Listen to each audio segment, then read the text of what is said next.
ये बात सही है कि मैंने और अजय नंदा जी ने 2014 की असेंबली इलेक्शन आमने सामने होकर लड़ी थी, वो जीते थे, मैं हार गया था।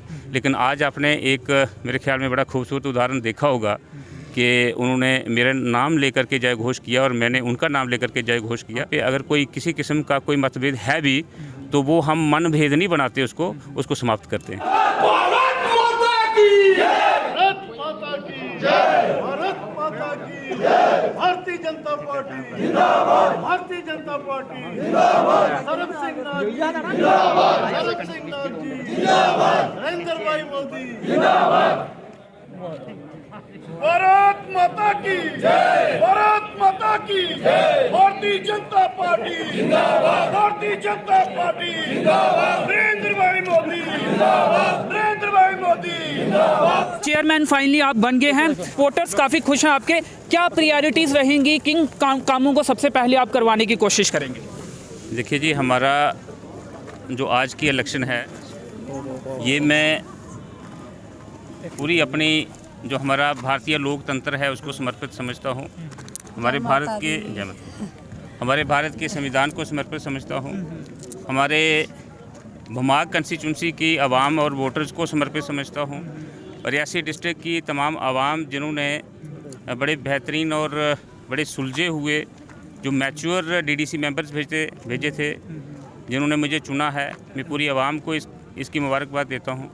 और जहाँ तक प्रायोरिटीज़ का ताल्लुक़ है, प्रायोरिटीज़ चूँकि ये हमारा पंचायती राज निज़ाम है, ये रूरल एरियाज़ और जो फार फ्लंग एरियाज़ हैं हमारे, वहाँ पे हमारी जो पूरा जितना भी हमारी कोशिश होगी, जितने भी हमारे प्रयास होंगे, जितने भी हमारे स्कीम्स होंगे, वहाँ के लोग आवाम को किस तरीके से उनकी मुश्किलात का उजाला हो सके, उसके लिए हम पूरी कोशिश करेंगे।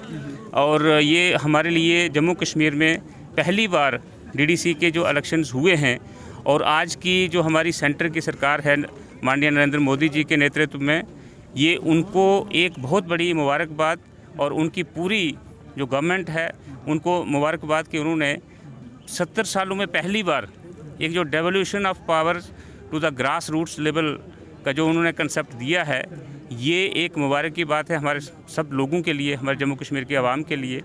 इससे जो हमारा देही जो प्रोग्राम है सेंट्रल गवर्नमेंट के, उनकी इम्प्लीमेंटेशन जो है, उनकी मॉनिटरिंग जो है, उनकी प्रोग्राम्स की पॉलिसीज़ की जो इम्प्लीमेंटेशन है, बड़े एक करीबी से और बड़े एक क्लोज़ मैं समझूंगा कि ऑब्जर्वेशन और इंटरवेंशन से ये प्रोग्राम चलेंगे। ऐसी कामना के साथ हम आज से इस डीडीसी 3rd ईयर की कंप्लीशन के बाद जो है अपना सफ़र जो है शुरू करना समझते हैं। तो एक अहम सवाल है कि भाजपा में ना गुटबाजी देखने को मिलती थी। एक गुट माना जाता था कि सरब सिंह नाग जी और उनके समर्थकों का है, एक अजय नंदा जी और उनके समर्थकों का है। तो आज आपने उनका नाम लेकर भी नारेबाजी की है। क्या अब माना जाए कि वो गुटबाजी जो है वो अब ख़त्म हुई है, आप चेयरमैन बन गए? जो लड़ाई थी सीट को लेकर, चर्चा चलती थी ऐसी समर्थकों के बीच में, तो क्या वो ख़त्म हुई? ये देखिए, भाजपा एक परिवार है, तो मैं समझता हूँ कि गुटबाजी तो इसमें नहीं ना है और ना होनी चाहिए। तो उसका सबसे बड़ा प्रमाण आज आपने देखा है कि हमारे जितने भी मेंबर्स थे उन्होंने सब ने पूरा अपने नुमाइंदे को चुनने के लिए वोट डाले। पहली बात तो ये है। दूसरी बात ये है कि अगर किसी किस्म की किसी भी परिवार में इख्तलाफात हो सकते हैं, मनभेद हो सकते हैं, मतभेद हो सकते हैं, तो उनको भुलाना भी तो हमारा फ़र्ज़ है। तो ये बात सही है कि मैंने और अजय नंदा जी ने 2014 की असेंबली इलेक्शन आमने सामने होकर लड़ी थी, वो जीते थे, मैं हार गया था। लेकिन आज आपने एक मेरे ख्याल में बड़ा खूबसूरत उदाहरण देखा होगा कि उन्होंने मेरा नाम लेकर के जय घोष किया और मैंने उनका नाम लेकर के जय घोष किया।